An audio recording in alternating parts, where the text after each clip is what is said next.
لیکن ابھی بھی میں اپنے بے بسی اور کمزوری کا اظہار کرتا ہوں کہ مجھ سے اس عنوان کا حق ادا نہ ہو سکا۔ اگر اللہ پاک مجھے عمر نور بھی عطا فرمائے تب بھی میں اس حوالے سے، اس عنوان کے حوالے سے گفتگو کا حق ادا نہیں کر سکوں گا، اس لیے کہ اللہ رب العزت نے آپ صلی اللہ علیہ وسلم کو جن صفات سے نوازا ہے، اللہ رب العزت نے آپ صلی اللہ علیہ وسلم کو جو مقام عطا فرمایا ہے، جو سربلندی عطا فرمائی، میری بس کی بات نہیں ہے کہ میں اس حوالے سے تفصیلاً گفتگو کر سکوں، بلکہ اگر پوری زندگی بھی اس حوالے سے گفتگو کرنا چاہوں تو بھی حق ادا نہیں کر سکتا۔ اب ایک ایسے اللہ کے عظیم نبی پیغمبر جو 1,24,000 کم و بیش انبیاء کی صفات کا اللہ نے آپ صلی اللہ علیہ وسلم کو جامع بنایا، وہ جو 1,24,000 کم و بیش انبیاء کی جو صفات تھی، جو کمالات تھے، اللہ نے وہ سب کچھ لا کر آپ صلی اللہ علیہ وسلم کی ذات میں جمع کیا۔ اسی لیے تو آپ صلی اللہ علیہ وسلم کو اللہ نے خاتم النبیین والمرسلین بنایا، اور جس ذات پہ اللہ نے نبوت کو ختم کرنا چاہا، اس خاتم النبیین میں یہ صفت ہونی چاہیے کہ وہ تمام انبیاء اور مرسلین کی صفات کا جامع۔ اگر ایسا نہ ہو تو پھر ختم نبوت کے مسئلے پر پھر حرف آئے گا۔ اللہ نے آپ صلی اللہ علیہ وسلم کو جو خاتم النبیین والمرسلین بنایا ہے، اس کی خاص صفت یہ ہے کہ اللہ رب العزت نے آپ صلی اللہ علیہ وسلم کو تمام انبیاء کی، تمام مرسلین کی جتنی بھی صفات تھے، اللہ نے اکیلے آپ کو عطا فرمایا۔ اب قرآن مجید کے مطالعے سے بھی پتہ چلتا ہے کہ اللہ کے نزدیک حضور صلی اللہ علیہ وسلم کا مقام کیا ہے۔ اللہ نے بھی یوں سمجھ لیجیے کہ بات تو بندوں کا ہے، لیکن کوئی اور ایسے الفاظ نہیں جو میں آپ کو اس حوالے سے مطمئن کر سکوں۔ بس یہی عرض کروں گا، اللہ نے بھی سمندر کو اگر ایک کوزے میں بند کیا تو گویا حضور صلی اللہ علیہ وسلم کے ذات، آپ کی صفات، آپ کے کمالات، آپ کی خوبیاں، آپ کے اخلاق، آپ کا کردار، جو کچھ آپ کو عطا فرمایا، اللہ نے وہ سب کچھ قرآن مجید کے ایک آیت میں جمع فرمایا، وَرَفَعْنَا لَكَ ذِكْرَكَ۔ اے میرے پیغمبر صلی اللہ علیہ وسلم، ہم نے آپ کی شان کو بہت بلند کر دیا۔ آپ کی شان اللہ کے بعد از خدا بزرگ سے مختصر، اللہ کے بعد اگر مقام ہے تو بس حضور صلی اللہ علیہ وسلم کا ہے، بس بات ہی ختم ہو۔ اس کائنات کے سمندر ہو یا خشکی کا حصہ ہو یا صحرا ہو یا جنگلات ہو، جہاں جہاں اللہ کا نام لیا جاتا رہے گا، وہی جناب رسول اللہ صلی اللہ علیہ وسلم کا نام بھی لیے جاتا ہے۔ بات دوسری طرف نکل جائے گی، صرف ایک بات سمجھانے کی عرض کرتا ہوں۔ دیکھیے آج کیا تاریخ ہے؟ 19 نومبر۔ آج کی تاریخ کی جو ابتدا ہوئی ہے 19 نومبر کی، یہ کہاں سے ہوئی ہے؟ یعنی جہاں ابتدا ہوا، ہم تو بیچ میں آ گئے۔ پاکستان کے رہنے والے جب یہاں پر 19 نومبر داخل ہوا تھا، 18 نومبر نکلنے کے بعد جب 19 نومبر جیسے ہی داخل ہوا تھا، ہم تو بیچ میں تھے، ابتدا کہیں اور ہوئی، اور یہ فنلینڈ کا علاقہ ہے۔ جو دنیا کا وہ کون ہے بالکل آخری کون ہے جس کے متعلق آتا ہے کہ وہاں کے یہ دن بہت چھوٹے مختصر ہوتے ہیں، راتیں بہت بڑی ہوتی ہیں، حتیٰ کہ ہمارے بزرگ ہے پیر بھائی بھی ہے مولانا ذوالفقار صاحب بخشبندی حیات ہے، وہ فرماتے ہیں کہ فنلینڈ کے ایک علاقے میں خطے میں ہم چلے گئے تو وہاں جیسے ہم نے عشاء کی نماز پڑھی اور تراویح پڑھ لی رمضان کو، کہتے جیسے ہم نے رمضان تراویح پڑھ لی، وتر پڑھ لیا، آدھے گھنٹے ہم گفتگو کر رہے تھے کہ لوگوں نے دسترخوان بچھانا شروع کر دیا۔ میں نے کہا بھائی یہ کیا ہے؟ کوئی تراویح کے بعد آپ کو کوئی معقولات مشروبات کا کوئی آپ کا طریقہ ہے؟ کہتے نہیں گئی سحری کا وقت ہو گیا۔ آپ نے کہا آدھا گھنٹہ تو ہو گیا ہے عشاء کو گزرے، کہتے بس عشاء اور فجر کی شروع میں بس آدھا پونا گھنٹہ، اس سے زیادہ وقت نہیں گیا۔ گویا تراویح پڑھتی ہی لوگ سحری کے لیے دسترخوان بچھانے شروع کر دیتے، بس اتنے ہی رات ہے کہ عشاء کی نماز پڑھ لی، وتر پڑھ لیا رمضان میں، سحری کر لیا اور فجر کی نماز کے لیے کھڑے ہوئے۔ گویا جو عشاء کی نماز تراویح کے لیے آئے ہیں وہ فجر کی نماز پڑھ کر مسجد سے گھروں کی طرف جا رہے ہیں۔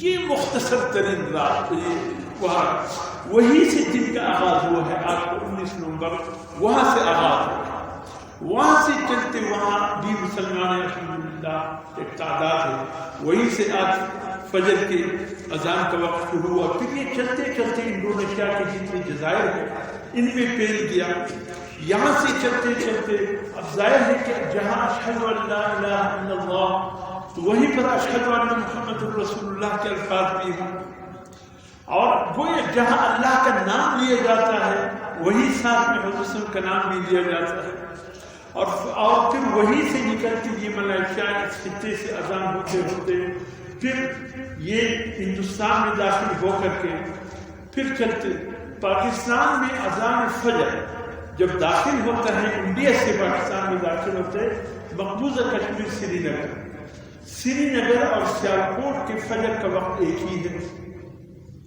جیسے سری نگر میں فجر کی اذان شروع ہو جاتی ہے اسی کے ساتھ سیالکوٹ میں بھی شروع ہو جاتی ہے۔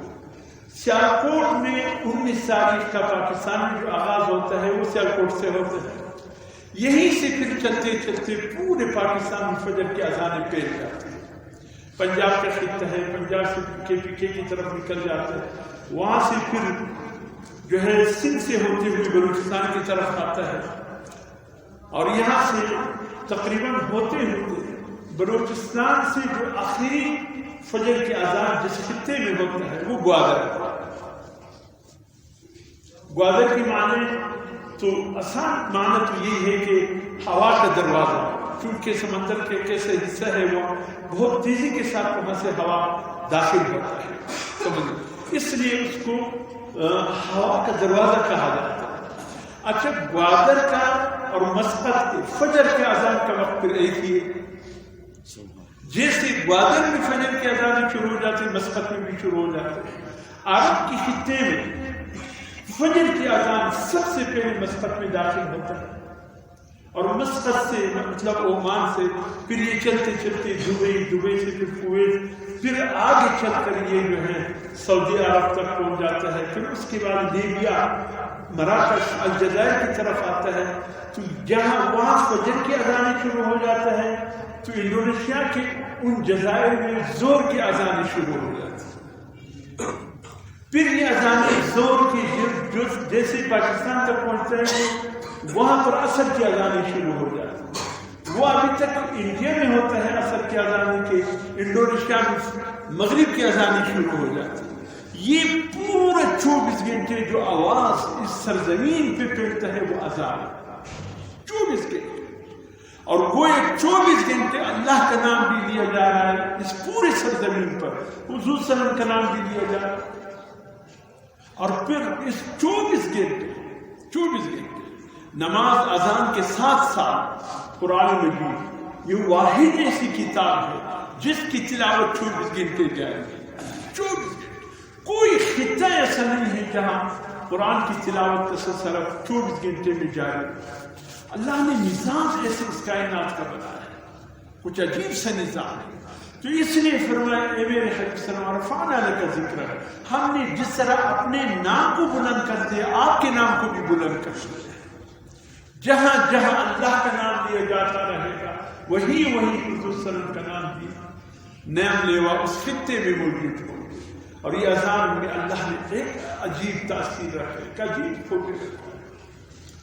اور جس خطے میں اذان نہ ہو ایسی بے برکت ہی ہوتی ہے خدا کی قسم. جب فجر کی آواز اذان نہ سنے، فجر کی اذان جب نہ سنے بے چینی ہو جاتی. جیسی فجر کی آواز ایک مسلمان کی کانوں تک آتی ہے خدا کی قسم بے چینی چین میں تبدیل ہو جاتی، بے سکونی سکون میں تبدیل ہو جاتی. اللہ نے اس میں اتنے ایک لذت رکھی ہے. تو میرے محترم دوستو، جناب نبی کریم صلی اللہ علیہ وسلم کو اللہ نے اتنا بلند مقام عطا فرمایا. یہ مقام کسی اور نبی کے حصے میں نہیں دیا ہے، کسی اور نبی کے حصے میں. ایسا نہیں ہے کہ ابراہیم علیہ السلام کے نام لیوا 24 گھنٹے ابراہیم علیہ السلام کے نام لیتے ہو مختلف خطے میں، یا حضرت موسیٰ علیہ السلام کے نام لیوا.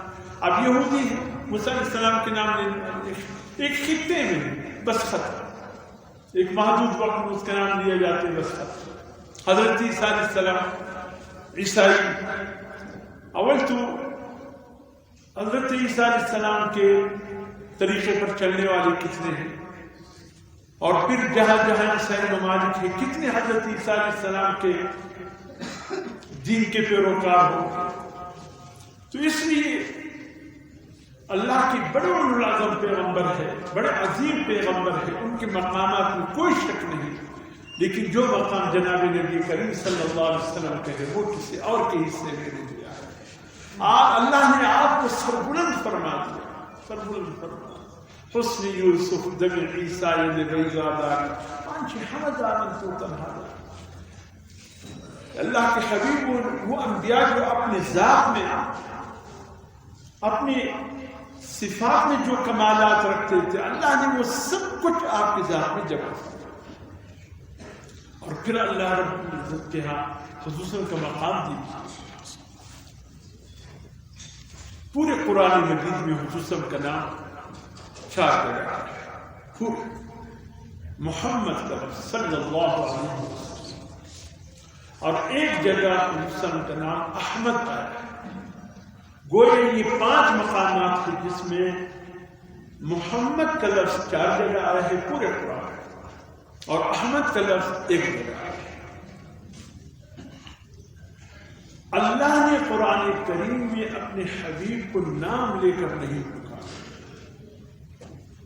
بڑی عجیب بات، اتنا اللہ رب العزت اپنے حبیب کا جو اکرام کر رہا ہے، یعنی اس قدر اللہ پاک اپنے حبیب صلی اللہ علیہ وسلم کو جو عزت دے رہے ہیں یہ کسی اور نبی کے حصے میں.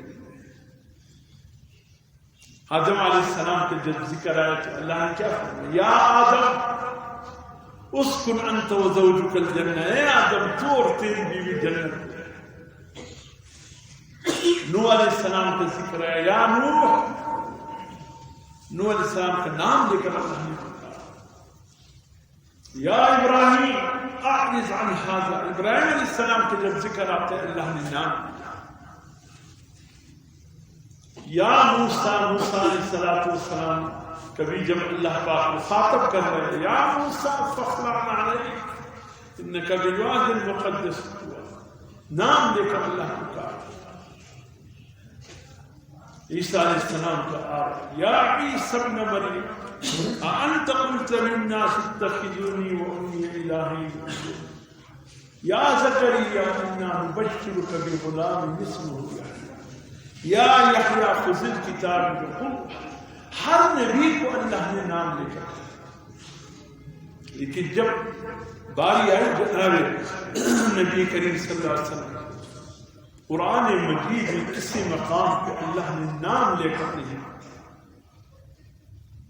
بلکہ صفات نام. یا ایھا الرسول، اے میرے رسول، یا ایھا النبی، اے میرے نبی، لم تحرم ما احل اللہ، یا ایھا المزمل قم اللیل الا قلیلا۔ جب پہلے یہ 5 وقت کی نماز سے پہلے اللہ کی طرف سے جو حکم آیا تھا وہ تہجد کی نماز کی صورت میں تھا، تہجد کی نماز فرض تھا۔ پھر جب 5 وقت کی نماز فرض ہو گئی تو تہجد کی نماز سنت کی طرف چلے۔ لیکن تمام نمازوں میں فرض کے بعد جو درجہ حاصل ہے وہ تہجد کی نماز کو حاصل ہے۔ حضور صلی اللہ علیہ وسلم اتنا منہمک ہوتے تہجد کی نماز کہ رات گزر گیا اور پتہ نہیں۔ آپ تو اللہ کے حبیب تھے۔ حضرت سیدۃ النساء اہل الجنہ فاطمۃ الزہرا رضی اللہ تعالیٰ عنہ کے متعلق تاریخ ہمیں بتاتی، رات کے 1 پہر جب گزر جاتا ان کا وضو کر کے تہجد کی نماز کی نیت باندھ لی تھی 2 رکعت، اور پھر قرآن کی تلاوت میں اتنے منہمک ہو جاتے، اتنا لطف آتا قرآن کی تلاوت، سبحان اللہ، پڑھتی جا رہی۔ جب 2 رکعت پوری کرنے کے قریب ہوتی، بس سلام پھیرنے کا دیر ہوتا کہ بلال کی فجر کی اذان کی آواز سنائی، رو پڑتے حضرت بی بی فاطمہ، یا اللہ اتنی چھوٹی راتیں بنائی کہ 2 رکعتوں میں گزر گئی، کیا کبھی رات کو اٹھ کر ایسا نماز ہمیں نصیب ہوا؟ رمضان المبارک کی پیاری راتیں ہوتے ہیں، اس میں بھی پوری رات گپ شپوں میں گزر جاتے، سحری تک نیند تو ایسی نہیں آتی رمضان، لیکن وہ بھی گپ شپ کے شکار ہو کر سحری تک گپ شپ کی نظر ہو جاتی۔ کوئی اٹھ کر اللہ کا بندے 2 رکعت 4 6 8 رکعت تہجد کی نماز پڑھ لیتے تو پڑھ لیتے۔ اور یہاں یہ حال ہے، یہ رمضان کی بات میں نہیں کر رہا ہوں، میں عام دنوں کی بات کر رہا ہوں۔ حضرت سیدہ فاطمہ رضی اللہ تعالیٰ 2 رکعت میں اس کی رات سے گزاری۔ تو حضور صلی اللہ علیہ وسلم اس قدر منہمک ہو جاتے تہجد کی نماز کہ اللہ کو بھی ترس آتا، یا ایھا المزمل قم اللیل الا قلیلا، اے میرے حبیب، ایک چادر اوڑھنے والے میرے حبیب، میں نے تو یہ نہیں کہا کہ پوری رات عبادت میں گزارو، ٹھیک ہے رات کو اٹھ جایا کرو کچھ دیر کے لیے، کہ پوری رات عبادت میں ایسے ہی نہیں مانا کہ حضرت سیدہ عائشہ صدیقہ رضی اللہ تعالی عنہا فرماتی ہیں کہ جب قیام میں ہوتے ہیں حضور صلی اللہ علیہ وسلم تو رکوع بھول جاتے، رکوع میں ہوتے تو سجدہ بھول جاتے، یہ میں سمجھتی فرماتی ہے، یعنی اتنی لمبی رکعت کہ فرماتے ہیں کہ میں سمجھنے لگی کہ شاید حضور صلی اللہ علیہ وسلم قیام میں رہ گئے، رکوع کرنا بھول گئے، یا رکوع میں ہوتے تو میں سمجھتی کہ شاید حضور صلی اللہ علیہ وسلم رکوع ہی میں رہ گئے، سجدہ کرنا بھول گئے، اور جب سجدے میں ہوتے فرماتی ہے ایک رات تو حد ہو گئی کہ حضور صلی اللہ علیہ وسلم سجدے میں سر رکھ کر اللہ فرماتی ہے کہ میں نے دیکھا حضور صلی اللہ علیہ وسلم کے سینے سے ایسی آوازیں آ رہی ہے جیسے چولہے پہ ہنڈیا کوئی چڑھایا اور اس میں سے وہ ڈوف مارتے ہوئے ہنڈیا، اس میں سے شو شو کی آوازیں آ رہی ہیں ہنڈیا میں سے، ایسی آوازیں حسن کے سینے مبارک سے آ رہی ہیں۔ فرماتی ہے میں قریب ہو گئی، سننے لگی حضور صلی اللہ علیہ وسلم سجدے میں کہہ کیا رہے ہیں، ذرا سن لیجیے۔ فرماتی ہے کہ حضور صلی اللہ علیہ وسلم کے لب پہ یہ آیت ہے کہ ان تعذبهم فانهم عبادک، یہ وہ آیت ہے جو حضرت عیسیٰ علیہ السلام جب قیامت کے دن اللہ پاک حضرت عیسیٰ علیہ السلام کو کھڑے کریں گے، حضرت بی بی مریم اور پوری ملت عیسائیت کری ہوگی، وہ عیسائی جنہوں نے عیسیٰ علیہ السلام کو نعوذ باللہ استغفر اللہ خدا کا بیٹا سمجھا یا خدا سمجھا یا ثالث الثلاثہ، 3 میں سے ایک خدا سمجھا، یہ جب غفیر عیسائیوں کا ہوگا، حضرت عیسیٰ علیہ السلام کو اللہ پاک کھڑے کرے گا، حضرت بی بی مریم کو، یا عیسیٰ ابن مریم اانت قلت للناس اتخذونی و امی الہین من دون اللہ، عیسیٰ ابن مریم تو نے کہا کہ کہ مجھے اور میری والدہ کو خدا بنا، معبود بنا، ثالث الثلاثہ کا درجہ ہمیں دو، یا مجھے خدا کا بیٹا انت قلت لی۔ حضور صلی اللہ علیہ وسلم فرماتے ہیں ابھی تک حضرت عیسیٰ علیہ السلام کو علم نہیں ہے کہ اس کی امت کیا کرے گا۔ یہ سن کر قیامت کے دن حضرت عیسیٰ علیہ السلام کو پتہ چل جائے گا کہ اچھا لوگوں نے مجھے بھی معبود بنایا۔ حالت یہ ہو جائے گی کہ ہر باغ سے خون نکلا خوف اور ڈر کی وجہ سے۔ سبحان اللہ پاک نے آپ کی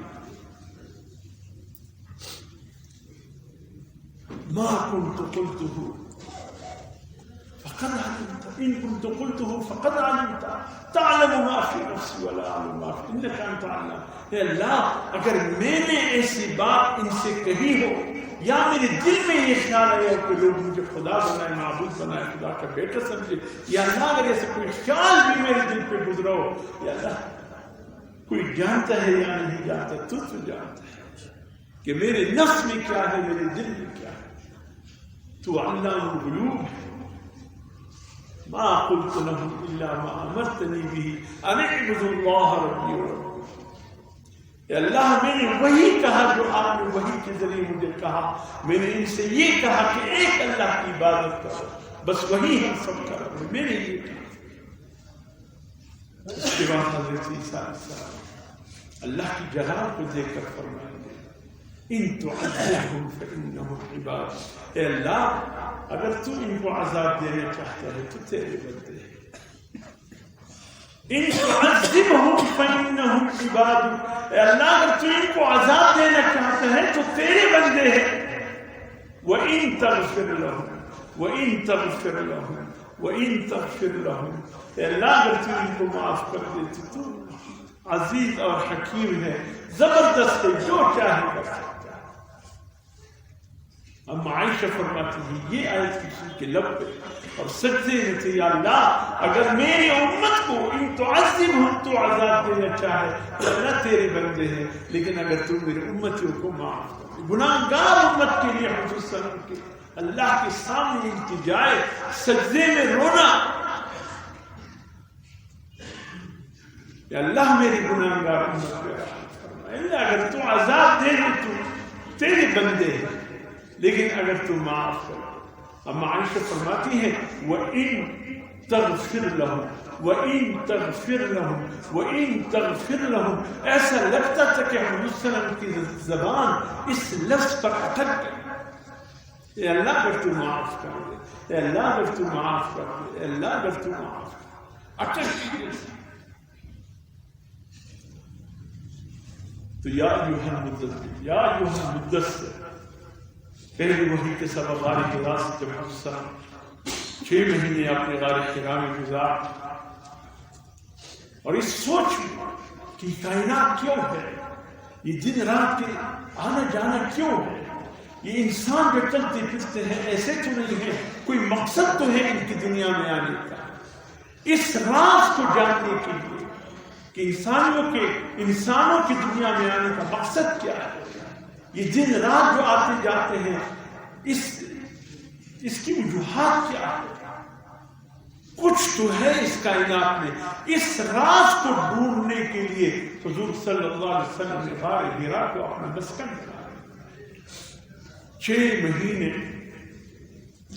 حضرت خدیجہ کبریٰ رضی اللہ تعالیٰ عنہ فرماتی ہے سب تو حضور صلی اللہ علیہ وسلم ساتھ لے جاتے، وہ گندم کو پہلے سفر میں، ابھی تو ماشاءاللہ سفر تو ہر جگہ والی شان ہوتا ہے کہ کسی چیز کی ضرورت بھی نہیں پڑتی ہے، پہلے تو سفر میں جانے کے لیے گندم کو بھون لیتے تھے، پھر اس کو آٹا بنا کر اپنے ساتھ رکھتے تھے، جہاں ضرورت ہوتی اس میں سے کچھ نکال کر پانی ڈالتے تھے، بس تیار حلوہ نما تھا گندم کا بنا ہوا، بس اسی کو سفر میں کھاتے تھے، اس لیے کہ سفر میں تو ایسی چیزیں پھر نہیں ملتی تھی، یا کھجور تھے یا مشکیزے میں پانی تھے یا سب تھے۔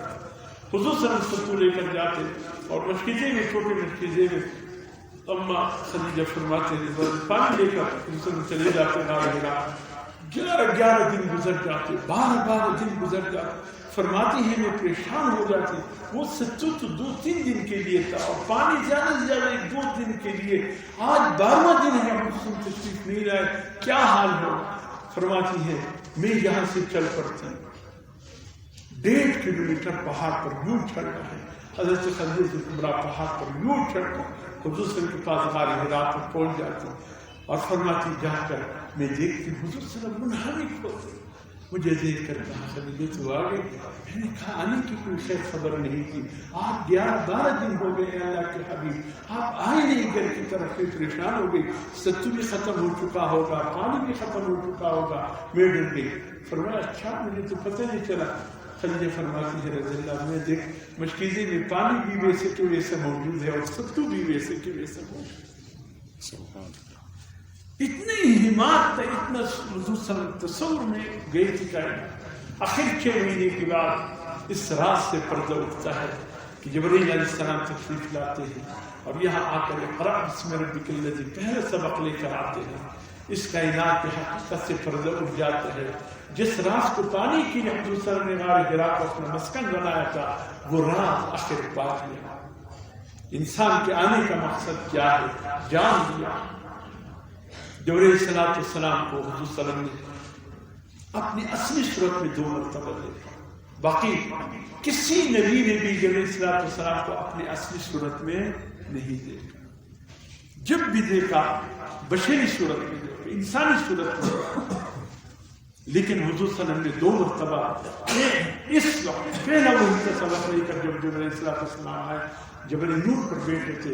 حضور صلی اللہ علیہ وسلم نے دیکھا کہ پاؤں تحت الثری کی طرف جا رہے اور سر 7 آسمان سے بھی بلندی کی طرف جا رہے. یا اللہ تیری یہ خلقت تو نے جبرائیل صلی اللہ علیہ وسلم کو اتنا عظیم بنایا، تو خود کتنا عظیم ہے، تو خود کتنا عظیم ہے. تیرے ایک فرشتے کی خلقت یا اللہ اتنے عظیم ہے، تو خود کتنا عظیم ہے.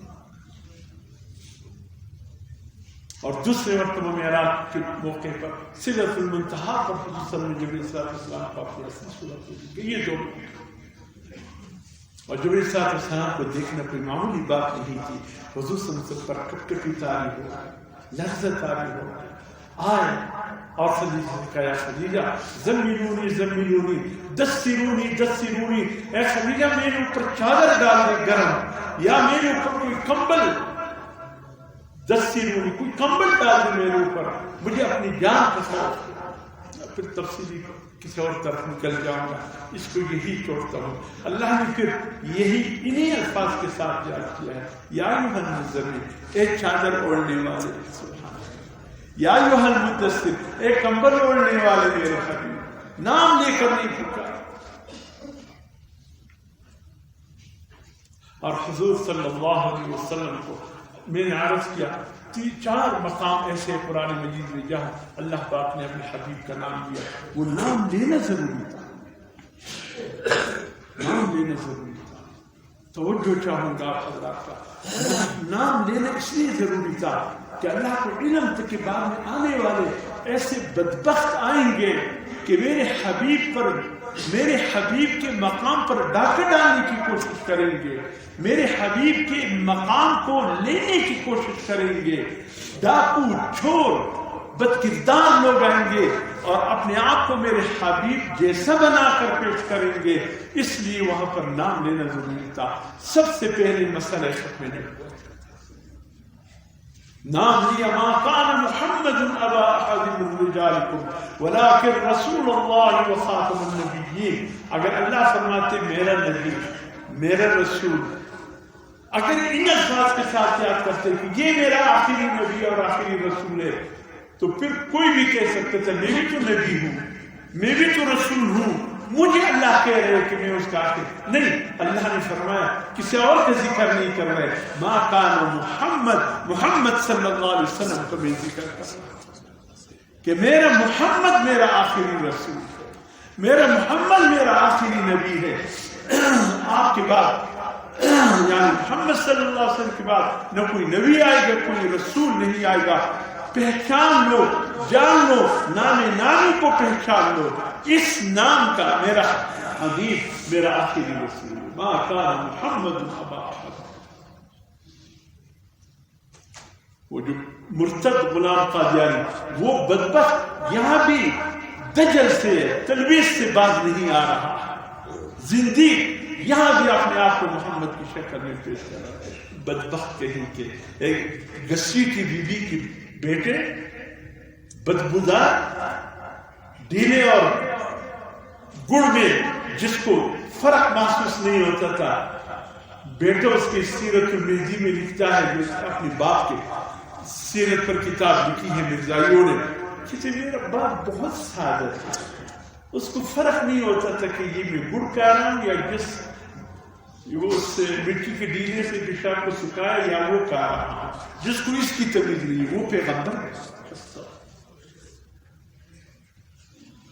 اس لیے اللہ نے خصوصاً کرا۔ اور دوسرا اللہ نے دوسرے مقام پہ الذین کفروا وصدوا عن سبیل اللہ اضل اعمالهم والذین آمنوا وعملوا الصالحات وآمنوا بما نزل علی محمد صلی اللہ علیہ وسلم۔ دیکھیے قرآن میں نازل کر رہا ہوں کس پہ؟ اپنے حبیب محمد صلی اللہ علیہ وسلم پہ۔ بعد میں کوئی یہ نہ کہے قرآن نے جانا کہیں اور تھا، غلطی سے حضور صلی اللہ علیہ وسلم بات کرتا۔ سبحان اللہ، سبحان اللہ۔ سنا ہے اب اسی دور میں ایسے دجال موجود ہے، کہتے ہیں کہ قرآن نے جانا کہیں اور تھا، جبرائیل السلام غلطی سے حضور صلی اللہ علیہ وسلم کے پاس لے کر، استغفر اللہ، اللہ نے حضور صلی اللہ علیہ وسلم کا نام لے کر واضح کر دیا کہ نہیں، قرآن نے کہیں نہیں جانا تھا، قرآن نے جانا تھا میرے حبیب محمد صلی اللہ علیہ وسلم کے پاس اور صحیح جگہ پہنچا۔ ورنہ تو لوگ کہتے تھے یہ کسی اور پر نازل ہونے کی لیے آیا تھا، غلطی سے حضور صلی اللہ علیہ وسلم کے پاس چل گیا، یہاں نام لینے کے۔ اور تیسری جگہ وہ کہ اللہ نے یہ بتایا کہ دیکھیے جب احد میں افواہ پھیل گئی کہ حضور شہید کر دیے گئے، اللہ نے افواہ کو کچھ وقت کے لیے باقی رکھا حقیقت بتانے کے لیے کہ دیکھیں میرے حبیب نے ایک دن دنیا سے جانا ہے، کیا تم دین کو چھوڑ کر واپس کفر کی طرف لوٹ کر چلے جاؤ گے؟ یاد رکھو میرا حبیب میرا رسول ہے، میرا بندہ ہے، ایک وقت کے لیے آیا ہے، اس نے جانا ہے۔ اس کے ایک نقشہ احد میں کھینچا گیا۔ اللہ نے یہ فرمایا تاکہ بعد میں کوئی یہ نہ کہے کہ نہیں وہ کچھ دیر کے لیے اس سمجھ چلے گئے پھر آ جائیں گے، حتیٰ کہ حضرت عمر رضی اللہ تعالیٰ عنہ اپنے یعنی اتنا فرق آیا دماغ میں کہ نہیں کوئی نہ کہے اس سمجھ کے انتقال ہوا، میں اس کا سر سے گردن اڑا دوں، گردن سے سر اس کو اڑا دوں، لیکن اللہ نے حقیقت بتا دی کہ دیکھیں میرا محمد میرا نبی رسول ہے، کچھ وقت کے لیے آئے واپس جائے۔ یہ تین مسئلے نہایت اہمیت کے حامل تھے۔ اور چوتھا اس وقت جب حدیبیہ کے موقع پر 1400 صحابہ کرام آئے تھے عمرے کے لیے، مکے کے کفار نے کہا ہمارے لاکھوں پر چل کر جا سکتے ہو چلے جاؤ، ہمارے ہوتے ہوئے آپ مکے میں جا کر طواف نہیں کر سکو گے۔ حضور صلی اللہ علیہ وسلم نے اپنے کئی سفیر بھیجے، آخر میں حضرت عثمان رضی اللہ تعالیٰ نے اپنا قاصد اور سفیر بنا کر بھیجا، جاؤ ان کو سمجھاؤ ہم عمرے کے لیے آئے ہیں، لڑائی کے لیے نہیں آئے ہیں۔ انہوں نے کہا نہیں ہم نہیں چھوڑیں، ہم نہیں عمرے کے لیے نہیں چھوڑیں گے۔ آخر ایک معاہدہ ہوا جس کو صلح حدیبیہ کہا جاتا ہے، صلح کی ساتھ کی بات کہ اس سال نہیں آئندہ سال یوں آؤ گے یوں جاؤ گے یوں کرو گے، وہ تفصیل شرائط ہے۔ اچھا جب معاہدہ ترتیب دیا جا رہا تھا تو کفار کی طرف سے سہیل ابن حنیف بعد میں مسلمان ہو گئے تھے، بہت بڑے غازی بنے تھے، اب صحابی رسول ہے سہیل ابن حنیف رضی اللہ تعالیٰ عنہ، لیکن اس وقت جو صلح حدیبیہ ترتیب دیا جا رہا تھا یہ کفار کی نمائندگی کر رہا۔ سہیل نے کہا کہ ٹھیک ہے معاہدے کی تجارت۔ اچھا اس وقت حضور صلی اللہ علیہ وسلم کے قریب حضرت علی تھے، ان سے فرمایا علی اس معاہدے کو، حضرت علی رضی اللہ معاہدے کو لکھ رہے تھے کہ یہ معاہدہ ہے کفار و مشرکین مکہ اور محمد الرسول اللہ صلی اللہ علیہ وسلم کے درمیان ان شرائط کو سہیل نے یوں دیکھا کہ یہ کیا لکھے محمد رسول اللہ. حضور صلی اللہ علیہ وسلم فرمایا میں اللہ کے رسول نہیں ہوں کیا؟ کہا اگر آپ کو ہم اللہ کے رسول مانے تو جھگڑے ہی کریں، ہم نے آپ کو اللہ کے رسول نہیں ماننا. تو حضور صلی اللہ علیہ وسلم فرمایا کیا لکھے؟ کہا لکھو جو ہم لکھتے چلے محمد ابن عبداللہ. حضور صلی اللہ علیہ وسلم فرمایا میں اللہ کا رسول ہوں، اللہ کا آخری رسول ہوں. تم مٹانا چاہو لاکھ مرتبہ مٹاؤ، لیکن یہ نام اسی طریقے سے چلتا رہے گا. اس نے اٹھ کر کہا معاہدہ نہیں کرتے. حضور نے فرمایا علی یہ رسول اللہ کے لفظ کو مٹا.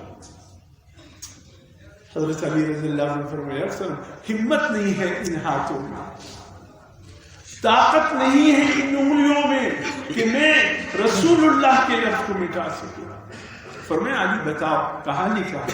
کہا سر یہ محمد ہے آگے. حضور سر نے مٹایا. کہا ٹھیک ہے معاہدہ ہوگا. اس کے بعد سورہ فتح نازل ہو گئی. آخر رکوع هو الذي ارسل رسوله بالهدى ودين الحق ليظهره على الدين كله وكفى بالله شهيدا.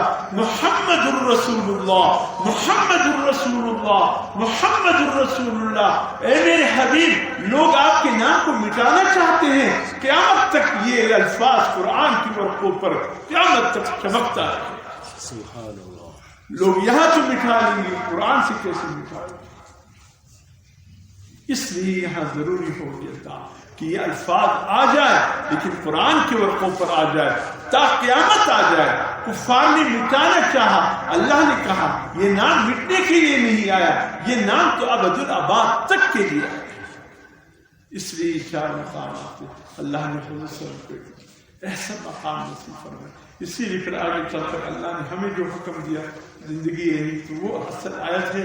اس زمن میں جو نتیجہ نکل آئے گا اس زمن میں انشاءاللہ آنے والی زندگی تو عرض کرنا. اللہ علیہ کی توفیق.